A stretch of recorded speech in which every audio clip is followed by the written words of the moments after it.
Hello les amis, j'espère que vous allez bien. On se retrouve aujourd'hui pour une nouvelle vidéo et il s'agit du book haul du mois d'octobre que j'ai d'ailleurs très hâte de vous présenter mes différents achats puisqu'il y a de jolies pépites là-dedans.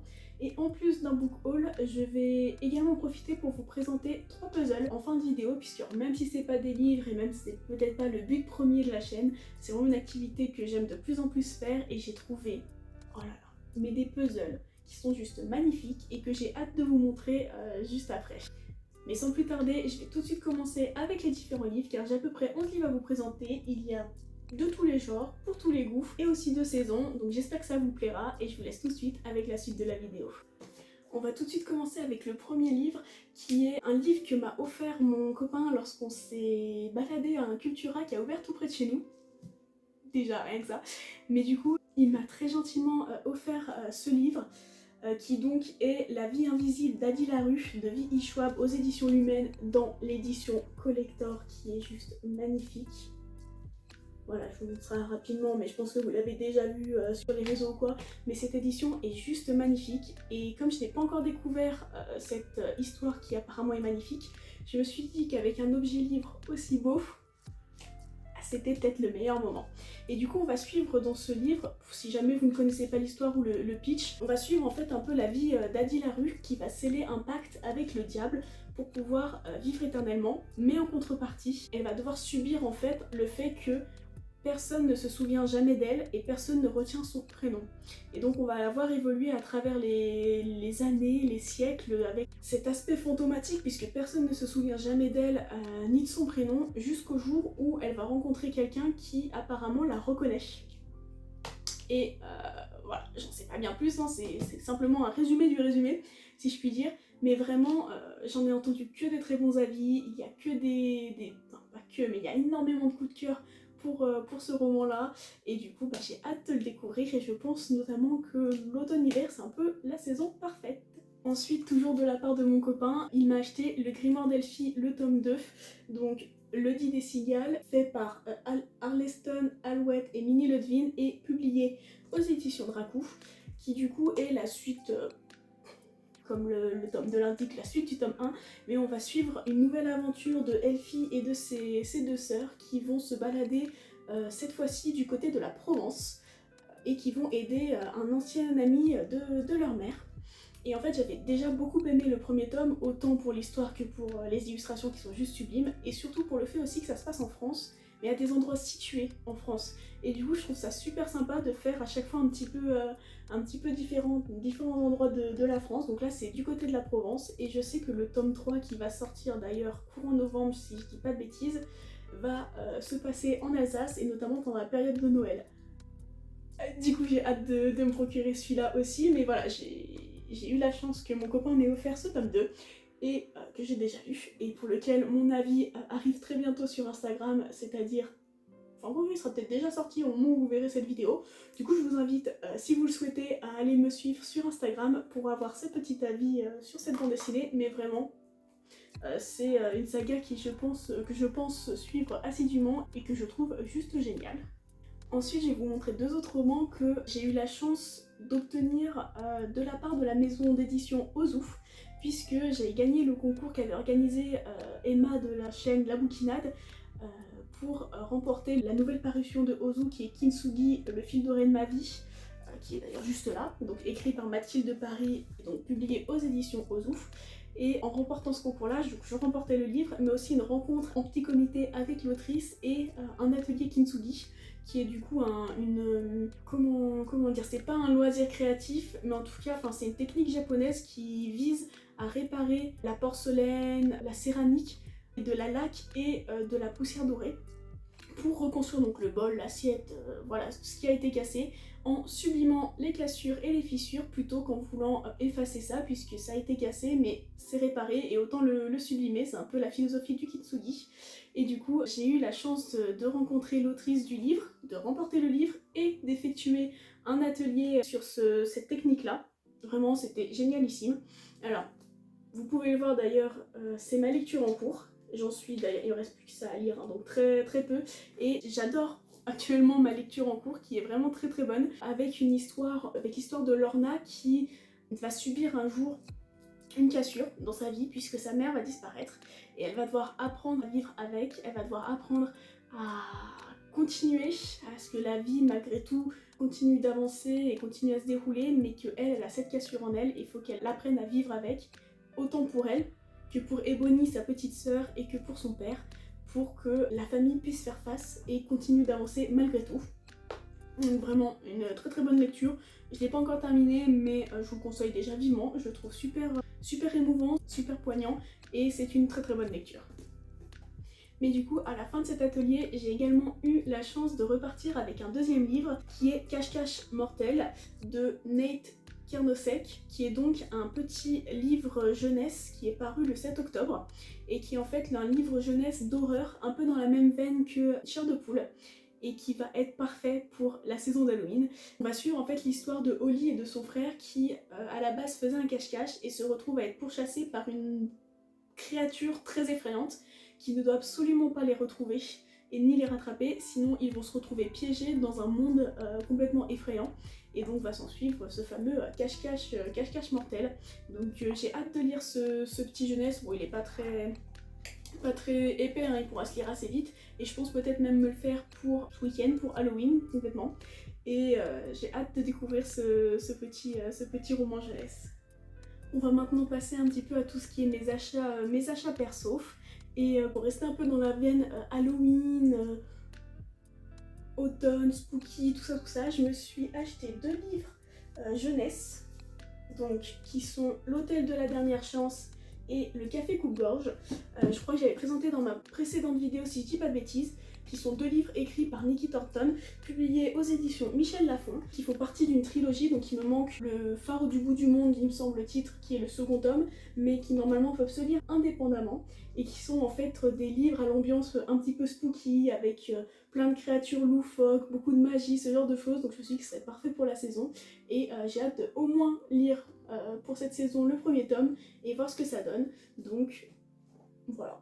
J'étais très contente de me les procurer, ces deux petits romans jeunesse. Ensuite, restons dans la saison, mais avec un côté plutôt cosy et vibe d'automne, puisque bon, je ne vais pas vous le représenter, mais ce mois-ci, je me suis procuré mon automne cosy de Caroline Millet, qui est plus connue sous le nom de Caro from Woodland, une créatrice illustratrice que j'adore sur Insta et sur YouTube, et qui du coup avait sorti l'année passée, si je dis pas de bêtises, son livre de l'automne cosy, avec des petites illustrations, des petites recettes, des petits tutos, enfin plein de trucs trop mignons, comme ceci, et que je me suis fait un plaisir de picorer un petit peu pendant cette saison, mais que je sais que je peux d'ores et déjà toujours y revenir, et je sais que j'adorerais faire 1 ou 2 recettes d'automne encore avant que l'hiver et que Noël ne prenne vraiment sa place, puisque je sais pas si vous l'avez vu, mais on est le 26 octobre là, quelque chose comme ça, et il y a déjà des téléfilms de Noël. C'est pas un petit peu tôt? Non, parce que moi j'aime bien, j'adore Noël, hein, j'adore cette période. Mais franchement, Halloween il est même pas passé.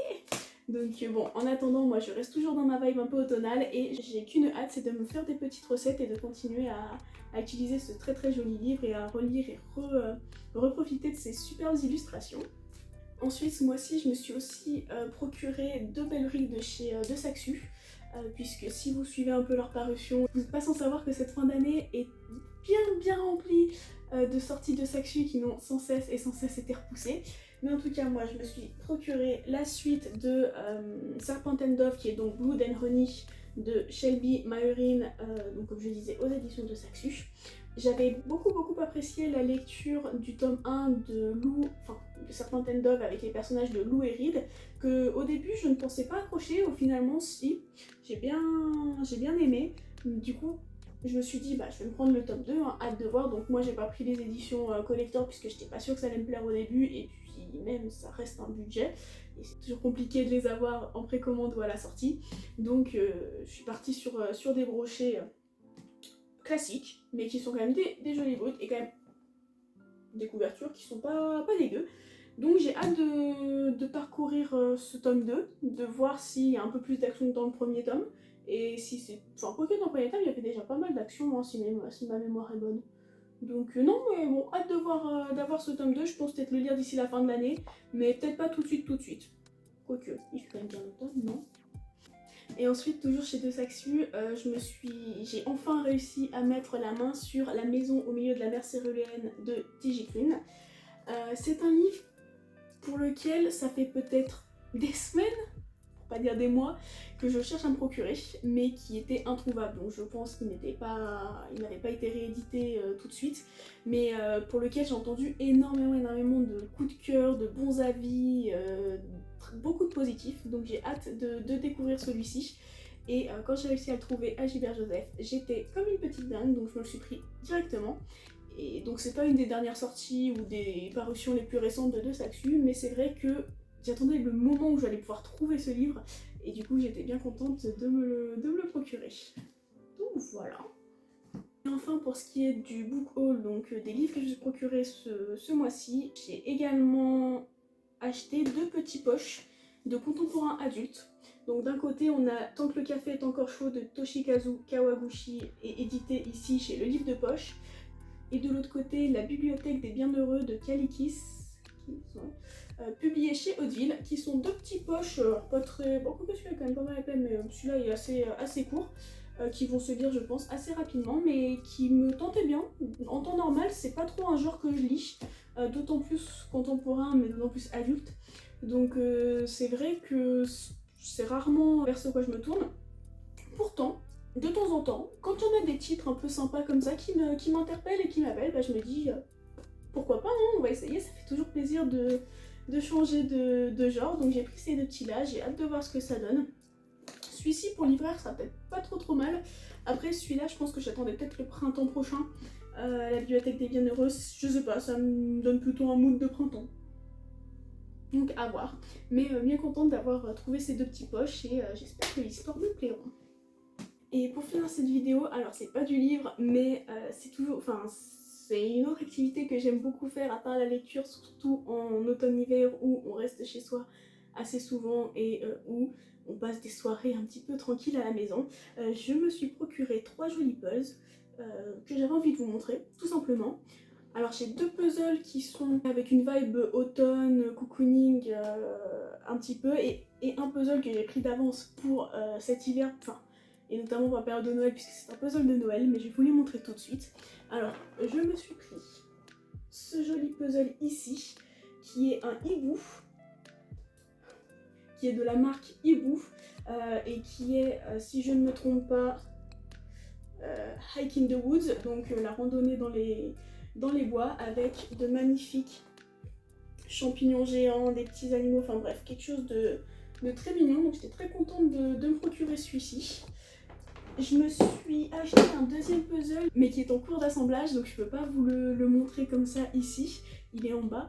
Mais en tout cas, je vous mettrai juste ici un petit encart avec la photo de ce puzzle-là. Mais c'est pareil, c'est une petite pépite d'automne où on voit une ville avec des belles couleurs automnales, un petit marché de producteurs avec des citrouilles, ce genre de choses, donc vraiment trop beau. Et que je suis en train de faire, et qui n'est pas des plus simples pour le coup. Alors j'ai pas précisé, mais le hibou est un 1000 pièces et celui-ci c'est également un 1000 pièces, mais lui a des pièces un peu biscornues, c'est pas les pièces qu'on a l'habitude de voir, etc. Il y a des formes un peu différentes, donc c'est pour ça que ça le rend un petit peu plus compliqué, mais bon, c'est challengeant, et franchement l'image après en vaut largement le coup, c'est trop agréable de faire ce puzzle là. Et comme je vous le disais juste avant, je me suis également pris un puzzle d'hiver de Noël, qui est le puzzle A Day at the Christmas Tree Farm, et qui ressemble à ça. Et je sais pas si vous allez voir, mais il y a des petites paillettes dans la neige qui tombent, que je trouve ça juste vraiment trop beau, qui est du coup également un 1000 pièces, et que j'ai hâte de me faire et de me réserver pour la période de Noël à l'approche de la fin d'année, parce qu'il sera parfait pour se mettre dans l'ambiance. Et tous ces puzzles-là, je ne l'ai pas précisé, mais je les ai achetés sur le site de La Dernière Pièce. Je vous mettrai toutes les infos justement en barre d'infos, puisque c'est un site qui est, si je ne dis pas de bêtises, a été créé par 3 passionnés de puzzle, je ne sais plus si elles sont 2 ou 3, dont Julie. Ouais, je crois qu'elle s'appelle Julie, qui a une chaîne YouTube, je peux pas, j'ai puzzle, et elles ont des sélections de puzzles qui sont juste Franchement, si jamais vous avez envie de vous laisser tenter par un puzzle, mais que vous voulez pas les vieux puzzles un peu kitsch, avec des chats, avec des dauphins, des arcs-en-ciel, vraiment summum de ce qu'il y a de plus kitsch, je vous conseille d'aller voir ce site-là. Ils sont pas spécialement... Enfin, ils sont au même prix qu'en magasin, mais c'est juste plus simple parfois de les trouver sur internet. Et l'avantage de la dernière pièce, c'est qu'aussi elles ont des arrivées assez régulières, et puis elles ont plusieurs types de puzzles, plusieurs nombres de pièces de puzzle, et surtout plusieurs aussi styles qu'on retrouverait pas forcément dans un seul et même magasin. Donc vraiment, je vous conseille à 100% si ça vous tente. Si vous avez besoin d'une petite activité un peu cosy, un peu sympa pour cet automne, cet hiver, bah vraiment foncez, les puzzles c'est trop bien avec une petite série en fond. Désolée, hein, moi je me prévois ma soirée, hein, mais vraiment c'est trop agréable. Et voilà, j'ai fini pour mon book haul de ce mois-ci. J'espère que ça vous aura plu, que ça vous aura donné des idées et des envies sur certains titres. N'hésitez pas à me le dire en commentaire. En attendant, moi je vais retourner à ma lecture en cours que je savoure, que je déguste. Je vous souhaite à tous et à toutes de très bonnes lectures. Et si ma vidéo vous a plu, n'hésitez pas à mettre un petit pouce en l'air. À la semaine prochaine pour une nouvelle vidéo. Salut!